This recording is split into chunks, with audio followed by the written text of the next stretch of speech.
Welcome to Bleav In 76ers with your hosts, former 76ers point guard Eric Snow and two Sixers fanatics in Marcus and Teja Dash. Bleav In 76ers is presented by BetOnline.AG. BetOnline is your number one source for all your sports betting needs. Get the latest odds, lines, and matchup reports for baseball, boxing, golf, and more. BetOnline continues to be the fastest and easiest way to place your wagers, including live betting and your favorite casino and card games available to play right from your phone.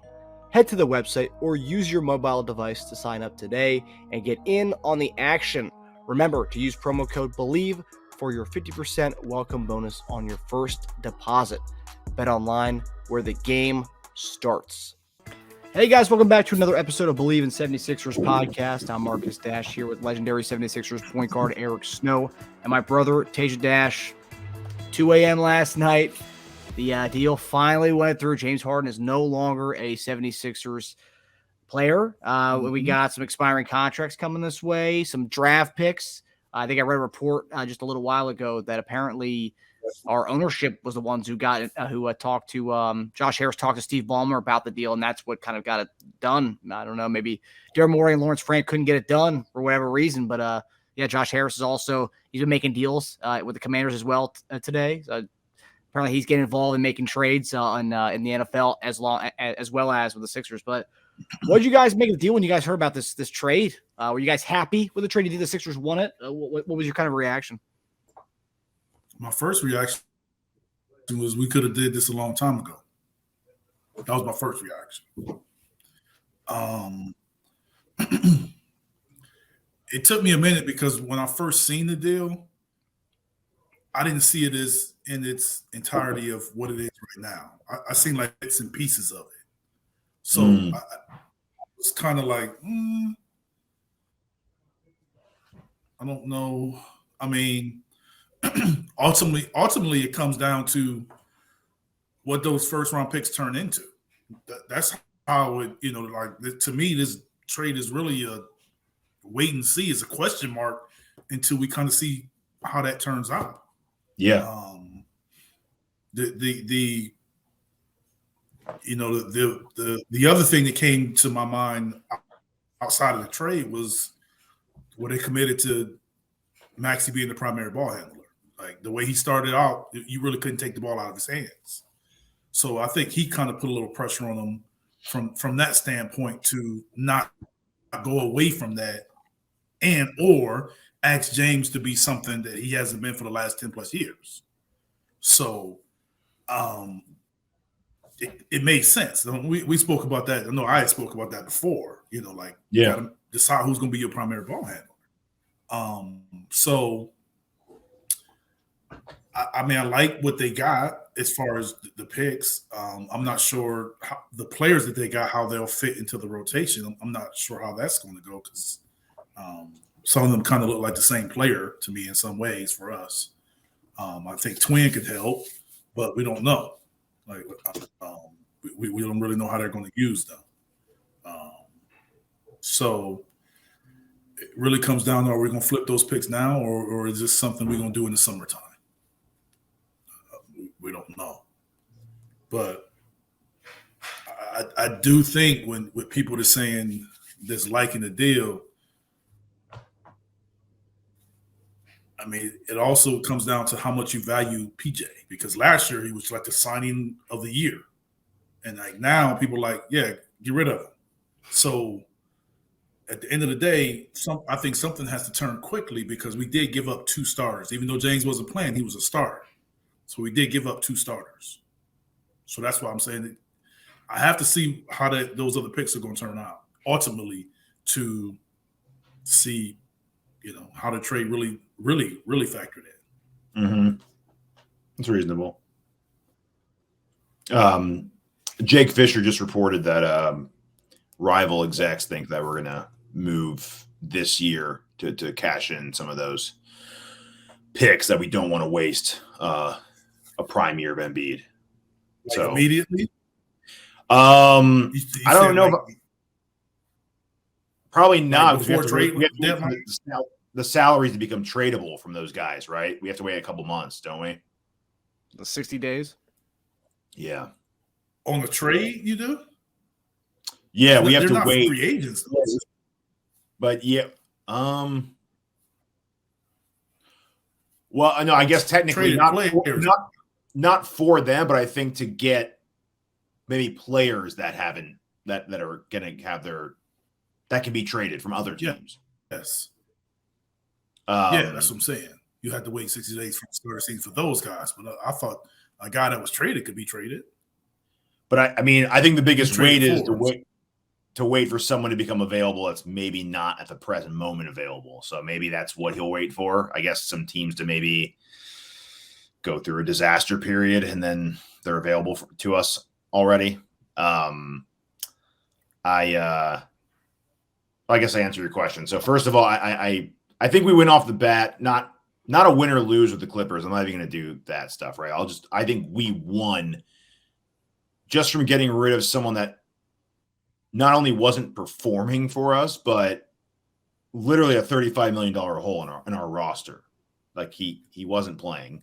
And that money can be spent on people who can actually play for you. So off the bat, that's one. And then if you factor off the bat, you go right into people's pockets. Yeah. Yeah. Save space, Eric. Not only that, if you really go a step deeper, it's a $35 million distraction that we got rid of. So it's like you save money and you save issues and you save potential bigger issues because, I mean, you can only imagine if we look bad the last couple of games and we had to bring him back. Imagine if we were in that. I think the fact that we look good helped us to be like, all right, can we really bring? I mean, truth be told to everybody, and you, Eric, we be good against teams we're supposed to beat. Well, you could argue we should have won the Milwaukee game, though. We can argue. We didn't get blown out. We didn't get blown out by a bully.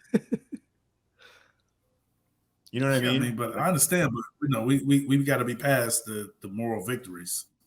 I understand. No, well, I was only countering you. We've only beaten. We had a lead with a couple minutes left. We had an 8-point lead with a few minutes left and lost. It took 38 free throws from Dame Lillard to beat us. So I don't expect that to happen every time. But that was encouraging. That was our first game too. It was encouraging. I'll say that it was encouraging. I think if we were 0-3 and looked like dog shit, this would be a very different conversation we're having, though. So, yeah, we're beating teams we're supposed to beat. But those are teams that have the full allotment of players that they have under contract playing for them. We are at a disadvantage every time we show up for a game because we have a quarter of our salary dedicated to someone who's not there. So we already show up and we're at disadvantage. Same with the Ben Simmons year. Like every time we showed up for a game, we were missing $40 million on our roster that other people get to have. So it was almost like a competitive advantage for every team against us. Not to say we don't have blame in that. We put ourselves in the situation, but that is the fact, right? And truth be told to everybody, and you, Eric, I don't know if you saw the original, we were going to ask, do we come back and bring James Harden off the bench if we have to bring him back? So, like, that was going to be our question before we had to switch up questions for this, but like we didn't, it'd be so hard to bring James back with how we were playing because you don't want to take the ball away from Maxey's hands. So how do you bring back such a ball dominant player without upsetting your offensive chemistry? Well, thank goodness we don't have to answer that question anymore. It took Harrison Balmer to get that deal done. I when I heard that, I almost thought of like when I was a kid trying to get like a sleepover with a friend. And like, you put him on hold, run to your parents and be like, hey, can Brian come over and then sleep over? Like, like you go back and talk to your friend again and go back and ask your parents. Finally, the parents are like, give me the phone. Let me talk to his parents. We're just trying to have a cookout over here. We're having a good time. The kids are going to play outside the back. And it's like, all right, fine. Like the dad had to get on the phone to talk to the other guy's dad to get the deal done because Morey couldn't do it. That's kind of the sense I got. That's the GM's job. I don't know if ego's got in the way, but I mean, that's not uncommon for that to happen. For ownership to take over on the deal and kind of agree to terms. I think the GMs and everybody lay the groundwork, and they probably go to them like, "Hey, man, look, if you give me this, will do the deal. Because they're the ones paying the bill. So it's no in between anymore. Okay, here's where we are. We're at a stalemate. They want this, we want that. And Morey could say to Josh Harris, if we can get this, I'm fine with the deal. He go to Ballmer and say, hey, my guy says if he can get this right here, man, we can get this deal done. They say, okay, well, we need this. Go back to Morey. Well, they just want this and they'll do it. I don't really want to do it, but I'm fine with it if you're fine with it. Let's do it. Then you go and do it. You get it done because it's two people that are talking that make the decisions, ultimately make the decision, and it's no when they're doing it, there's really no back and forth because it's like, dude, I make the decisions. Like I don't need to go ask anybody. Like the seriousness in it kind of kicks in. Yeah. Like, it's okay, we're going to talk, so let's get this done. It's time to get it done. Let's get it done. What do we need to get this done? But that's happened before. Someone brought up the last several times it's been done. Someone brought up the last trade that Morey got done that needed someone to step in for it was, I think, maybe his last deal as their GM, actually, as the Houston's GM, which is interesting. I didn't do any fact checking on that, but I just thought that was interesting. But you just never know with that. Like that could have been a situation where he had to get there. You know what I'm saying? Like it had to go through them. Like you just never know on his way out how things were going. Yeah. Things are obviously, they had turmoil already. It wasn't like that did it, right? In terms of value for value, though, I mean, it's pretty comparable to what the Blazers got in that deal for to Boston and Drew. So if you were to tell me when that happened, we were going to get a similar package, I probably wouldn't have believed you. I mean, in terms of value for value, so you right? Saying what the Blazers got back from Boston? Yeah. Is that what you're saying? Mm-hmm. Yeah. Okay. Not total, because the Blazers got a lot overall. Blazers, yeah, they're covered full. Yeah, but the Blazers also got stuff from Milwaukee, though. Yes, that's what I'm saying. Also, so total, you're talking about specifically just in the Drew Holiday transaction. So I mean, I'm pretty happy with that. We have 3 tradable first round picks now. That's probably a comparable trade for as far as value. Drew and James, even though they aren't the same type player, but that's career wise, James is top 75. But how they probably value now is probably on par. Yeah, I guess when you factor in expiring contract, he's not even under contract past this year. I'm just saying, like on how they're valued right now. I'm not talking about careers. I'm talking about like right now, the value is probably around the same. Like if they were to go in the open market with no other issues, James would probably get a little more, but it wouldn't be, like a huge difference is what I'm saying. See, really? You think so? I think Drew would get more right now. You think James would get more right now? No, I said if there was no issues involved. James just gave you 20 and 11, man. Like, why do we keep forgetting that? Yeah, but okay. like, we keep knocking this guy like saying he's he's washed and he had 20 and 11. That's like saying my I would love to be washing. I hear you on that, but that's like saying your Porsche gets 600 horsepower, but it's in the shop 3 weeks out of the month. Okay, so what good is what good is 600 horsepower if you can't stay it on the road?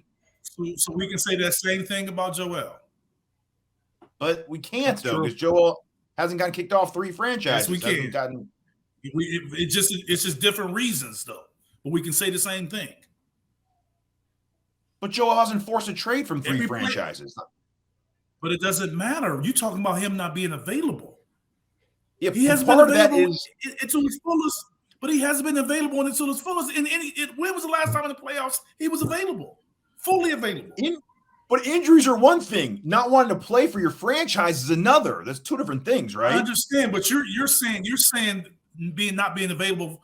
Yes, not being available. But I'm saying being available for any reason. You're just talking about a guy not being available because he wants to be traded. I'm the reason behind it. No matter what it is. You can say that it's the same thing. Joel has missed a lot of games, and I've always said I trust him. I trust his game, but his body has failed him a lot. I agree with that, but wanting out for good from your franchise and your city, and like I'll be back in 2 weeks from my injury, are a little different in my book. Like, I mean, I know Joel will come back to Philadelphia. Yeah, I understand. I understand. But what you're talking about is the person. I'm talking about the time out. Yeah, I'm talking about see what I'm saying? The reasons behind. I'm just talking about missing time in general, and you're talking about why they're missing time. Yes, yeah, you know what yeah. I'm saying? You're talking about the absence. I'm missing. talking about the reason why they're absent. Yes. $65 million to spend this offseason, assuming we don't make any trades, but we probably will at some point. And then I like the role players we have too. You take what we have right now without Harden, and you add Rocco, Morris, Batum, Martin, very serviceable role players. I don't miss the Tucker absence as much because we kind of, between Bev and like these guys, we kind of got Tucker fill-ins, I think. So I'm not that upset about it. I wouldn't go that far. I would not, because I don't think they have anyone that can possibly guard that you can put on Joker. That's different. We play him on Joker some. We played him on Giannis. So the best two players in the league that we're going to face, he defended. None of them players that came can do that. True. So I think it does matter. I'd love to see who the Clippers put on Joker throughout the game. They might have put Rocco on him, actually. Not to say he shut him down, because he didn't, but I mean, but the Clippers also have way more size across the board in the forward position. In the guard position. Yeah, we have them all. We have them all now, Eric. No, I'm just saying, like, they had more switching, trapping, like they had a different style of defense. Okay. Because they were going small against them, against Denver. Yeah. Whereas most people, couldn't do that. They were going small. And saying it publicly, we're going small. Trap and rotate. Mm-hmm. As far as your other question about starting, it's pretty early. I could see Rocco starting, possibly moving Harris to 3, and then Batum, Morris, and Martin stay on the bench. That's kind of what happened in LA. Rocco played 4, and then those other guys were on the bench. But I see Morris also filling some of those shoes left by Tucker too.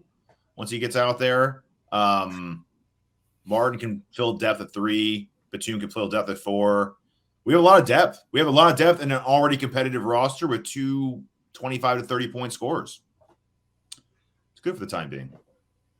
Yeah, I mean, I don't see how all these guys can play because they're sort of all with our team fitting in the same role with our team. The way Kelly's playing off the bench, he's going to play. He's going to play probably more minutes than the starting 3. Mm-hmm. So you decide who you want to start at that position. Are you saying Tobias is going to be more 3 and you play somebody else at 4, or is Tobias still your 4 and you start somebody at 3? So I think, or maybe do you start Kelly? Like, I don't know. Do you start him? When he's had good success coming off the bench. But I know his minutes are going to be starters' minutes the way he's playing. So that being said, I don't know how you can play all of those guys while also having Maxey playing the way he's playing. You have Melton and you have Bev. Like, I don't know. You know what I'm saying? Like, some of these guys aren't going to play. Yeah. Maybe 2 of them aren't going to play. I would guess Paul Reed. You know what I'm saying? Like, I gotta say at least 2 of them. It's gonna be hard to get on the court. I would guess Covington kind of fills in the Tucker role. It's gonna be interesting to see which 2 they kind of choose. I think they will get Batum a shot with his versatility, and he's probably. I wouldn't say he's necessarily the best 3-point shooter. He's probably been the most consistent career-wise. Yeah. Covington gets streaky. Yeah, he makes shots, but I think he's not as versatile, especially position-wise, as Batum was. Obviously he's an older player. I think he said this was his last year. But it's going to be interesting. I have to see how we're going to blend them in and how we're going to play them, and who's going to be in that rotation. Maybe it may be a figure it out as you go thing. Yeah, maybe so. Apparently, Batum was a big sticking point for the trade too. Lou didn't want to get rid of. He didn't want to part with Batum. Yeah, because he has some flexibility with him. He can play with all of his guys. You know what I'm saying? Like he can play with Russ. He can play with Kawhi. He can play with Paul. He can play with James because coming in. Like he can play with all those guys, and you can move him around.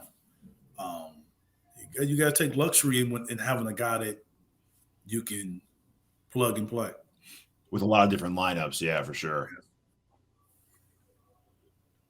Yeah, I think it'll be fun. I mean, we have a lot of versatility and a lot of options to go with starters and not starters with these with all these guys. Yeah, and now we got a bunch of these. We were talking about having wings like this for a long time, and now we got a lot of them. Yeah. So obviously this is the big news of the day, and we've been waiting for this to happen for a while. But since our last show, we had the back-to-backs this weekend, beating the Raptors 114-107, and then beating the Blazers 126-98. Just reaction off the back-to-back wins. What are you guys noticing from this team so far this season? What are you liking? What are you not liking so far? What you've seen? Small sample size. I mean, the only thing I didn't like in the Portland game was we gave up 60 points in the first half. Like that's like I felt that was kind of like for a team, and then all of a sudden they can barely score 50 and like 40 or something, whatever they scored in the second half. Like I thought that was too much for a team that I've seen struggling in their first couple games. Other than that, I think offensively we're playing really, really well.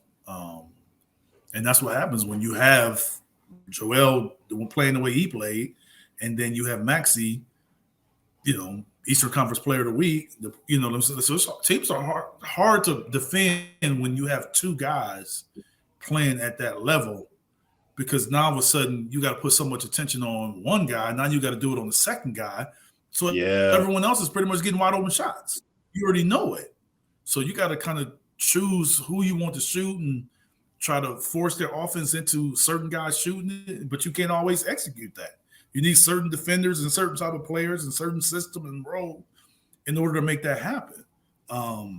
So I think, offensively playing really well, defensively playing well, and I think in spurts. I think we have some times where we like that first half in Portland and the end of the game in Milwaukee at times.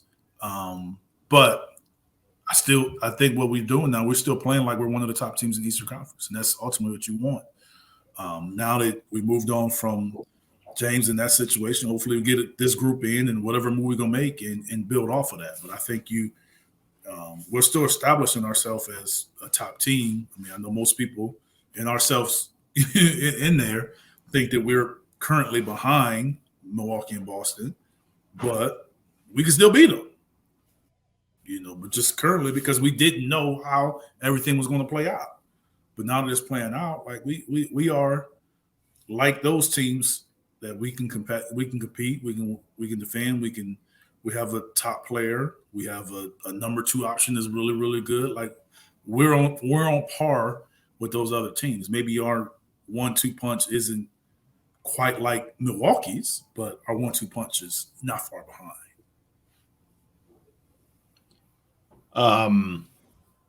So remember that third quarter stat from last year? We lose every single third quarter, the third quarter curse. Yeah, exactly. Total opposite. We're winning third quarters by an average of 9 points every game. We've won every second half this year so far. Well, 3 games. As far as some other small takeaways, I noticed. Love the 19-3 assist to turnover ratio Maxey has. Can't ask for much better than that. 20 rebounds in 3 games for Maxey. Also, I was not expecting that. Melton, despite 2 really poor shooting performances, averaging 5 assists per game. So that also helps up the playmaking aspect. And almost 2 steals a game, which it's also great. So it's good that he can contribute in other ways when his shot's not falling. Embiid, we talked about this, 7 assists per game, 3 blocks per game. So he's really showing up defensively. And even if he doesn't get the block, I've seen so many where he contests it and the guy misses it because he's just worried about his presence there. And after a opening night 7 turnover game for Embiid, he's at 4 total the last 2 games. So that's a nice improvement to see him kind of correct that, do some adjustments. As much as I like Maxey's rebounding, Harris's rebounding is a little lower than I like, averaging 5 a game just out of the gate. It's a little too low for me, especially if Embiid isn't grabbing 15 rebounds in a game. We're going to get beat pretty bad off the boards. Harris's offensive numbers overall are pretty good on limited shots. He's averaging 20 per game on 10 shots per game to open up the season. I mean, he's shooting 6 of 11 from 3. He's incredibly efficient right now. I hope that continues. And Oubre, obviously, hitting double figures each game. And active hands, 2 steals per game as well. I mean, the group has played so well together as far as the chemistry they're showing so early on. It's just a great situation where we're adding on new competent depth to our team, to an already really fluid, the dribble handoffs I love. I love all the movement. I've noticed the off ball. I've noticed the cutting. I've seen it, and it looks good so far. I'm really happy about the product. Eric, in the offseason and last year, Embiid referenced the whole I want to be more of a playmaker, and his assist numbers are through the roof so far this year for him, 7 assists per game. What have you noticed from that role that he said he wanted to be more of this year, more of the playmaker type? What have you noticed from this year to last year with his play? I don't really think that he's playmaking per se. I think he just has the ball in situations where he's able to score, shoot, pass, dribble, but not necessarily coming down and then running plays like, oh, you draw this W. He's drawing attention just from his presence. I think the one thing that, and I've seen the stat, is like they've cut down a lot of their pick and roll action.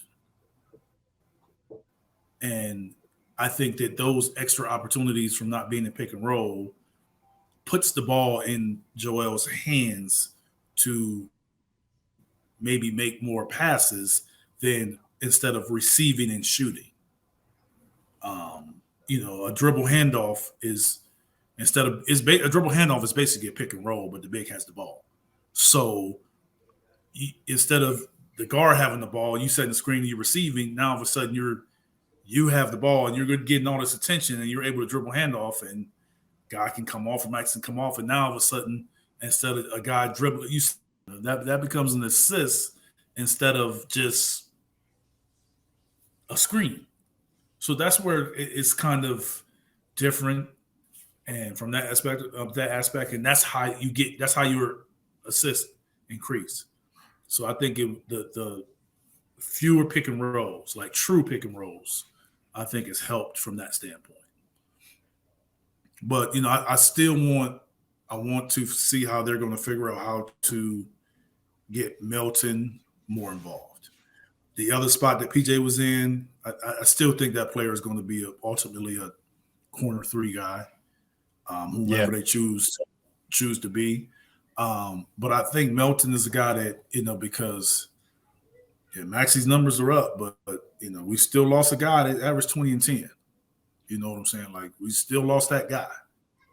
So you can feel however you want to feel about him. He did average 20 and 11 with us, or whatever it was, 20 and 11 on the team that had the 3rd best record in the league. So I think at the end of the day, when it's all said and done, as the season goes on and things happen, that we're going to have to make that up somewhere. Yeah. Do you see a noticeable difference as far as, like, I guess the ball movement and kind of the ways everyone was talking about this offseason? Everyone was kind of, praising Nick Nurse's system. I mean, do you see the difference? Yeah, I mean, I see what I see difference in the ball movement from how the Sixers played, but I don't see a difference in how the game is played around the NBA. I think it's very similar to the way other teams played and have played and are playing. So I don't think it's an inventive system that it's just the Sixers running this system. It's a system that when I was in the G League, the Mavericks was doing the same thing. So it's very similar to that. Right. It's just different from what the Sixers were doing.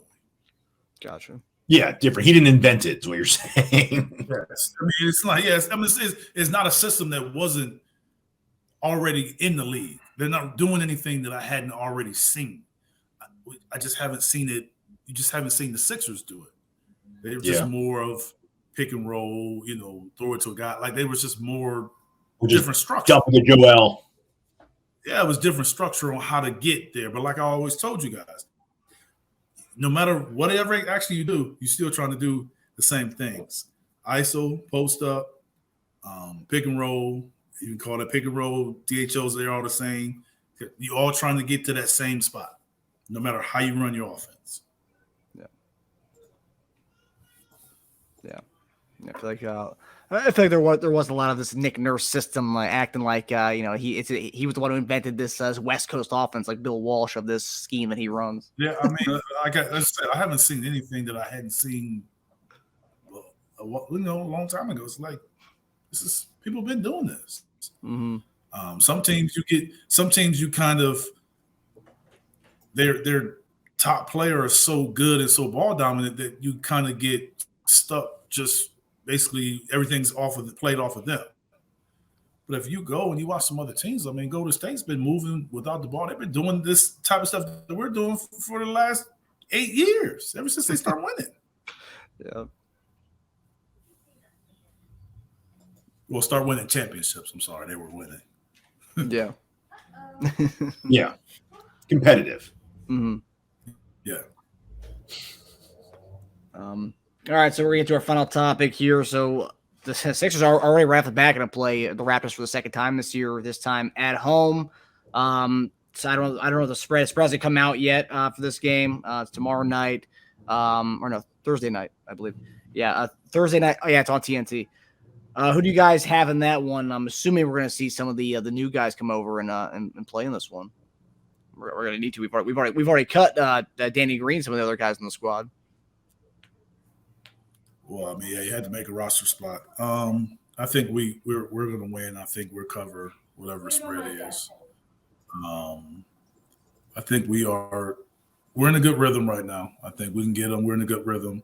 I think we'll pass them, and I mean, we're past kind of all the things that were going on. It'd be interesting to see if the guys do play, new guys do play, and how many we play. Like I said before, I think that matters, but I still don't think we're going to slow down for what we've been doing. I think we have some days off. We'll come out rolling and get this one handled. Teja, there's some rumors out there that OG Anunoby is one of the guys that I think Chris Mannix said we're going to be looking into OG Anunoby and playing us for the second time this year. Here we go. His name is like the most wanted guy in the world. Well, that was the report Mannix said with the picks. With the picks we're getting. My son was like, he would fit our team. I'm like, why everybody keeps saying he fits our team? Like, I don't get it. Who, Anunoby? Yeah. I'm like, what does he do? It just fits someone our who, team. Like, why is his someone name? Who, why is his it's someone who can guard Jalen. Go ahead. Sorry. What? No, I said someone whose name is like always been brought up in trade talks. Like, not just with us, like with a lot of teams. Like, what makes him? Is it his salary? I know maybe Teja, you can do that, or like, what is it? Well, for the past few years, it has been his salary related to how good he's been, like how much he's progressed over the years. But like, he's going to opt out this year, so it's going to be. I mean, that's pretty much a contract year for him. He's not going to stay at whatever he's making now. He's going to opt out and try to sign a bigger deal. I think he's just easily adaptable to a lot of different teams. He's long. He can play 2 and 3. He's big, but he can guard like your other team's best wing. He doesn't need the ball in his hands all the time, and he's a good 3-point shooter. I think with guys like that and who've gotten better every year, especially when they were on a great contract. Yeah, that's why everyone was calling him about him. But that's why I think he's really easy to fit in now. He's a guy we could put on Tatum. We need that. So that's probably why and he's someone who can score 15 to 18 and not need the ball in his hands a lot. He can just take open jumpers, create a little bit when other guys are cold, but in general, he just 15 locks to down. 18 on this team? Yeah, sure.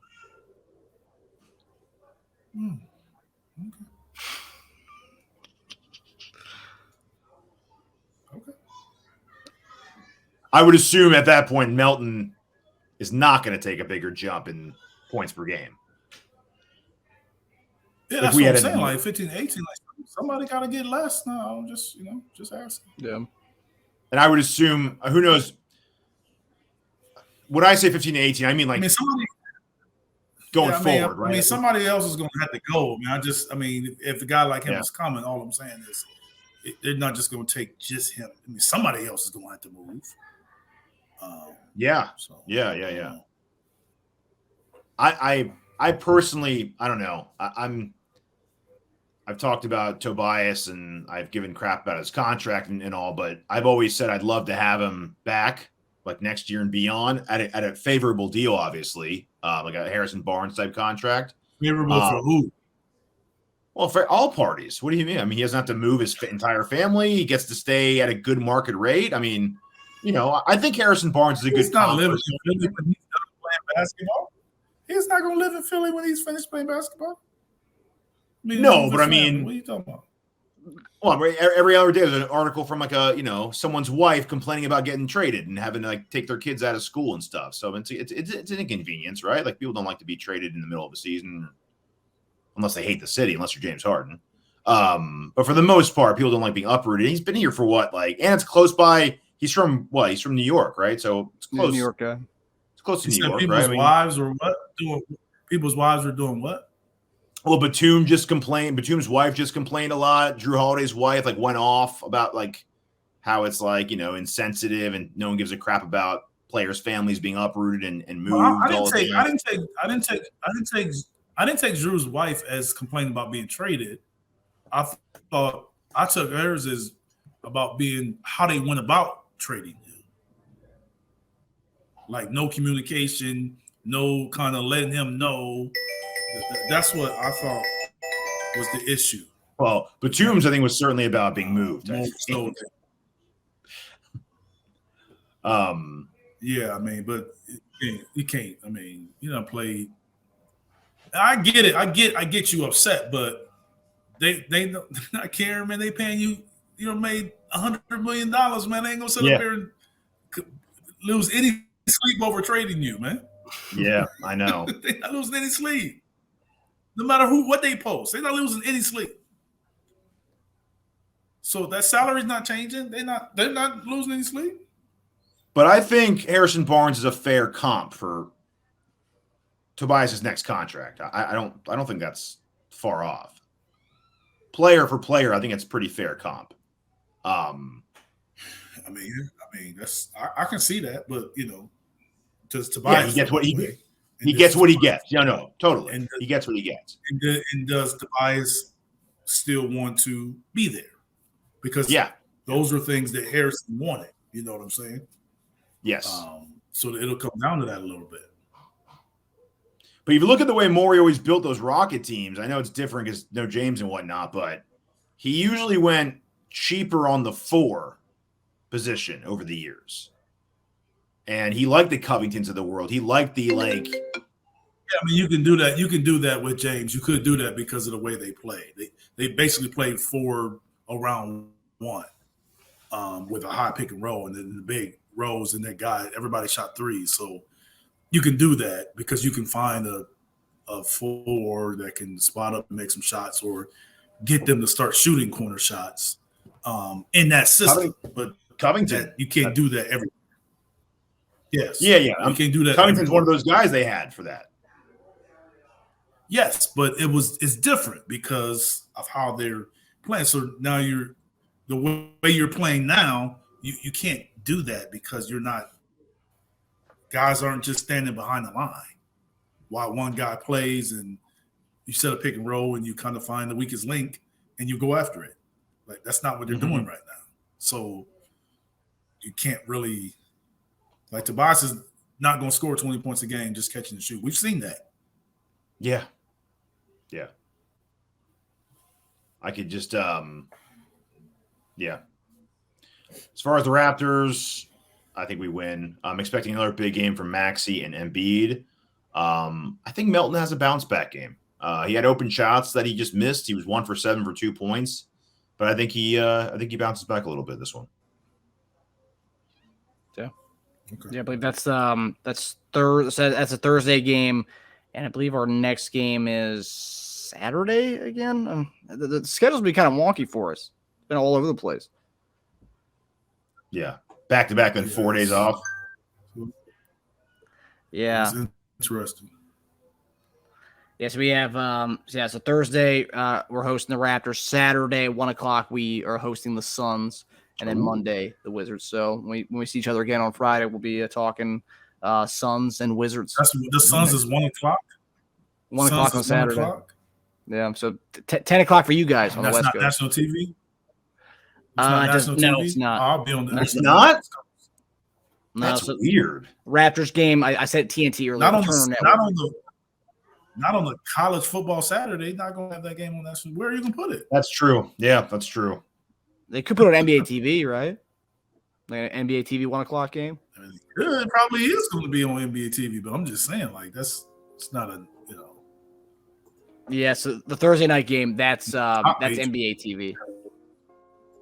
Yeah, I misspoke. It's a TNT earlier. That's on NBA TV. So that's going to be competing with the Thursday night football game on Thursday. Yeah, so TNT is Tuesday until NFL football is over. Mm-hmm. Yeah.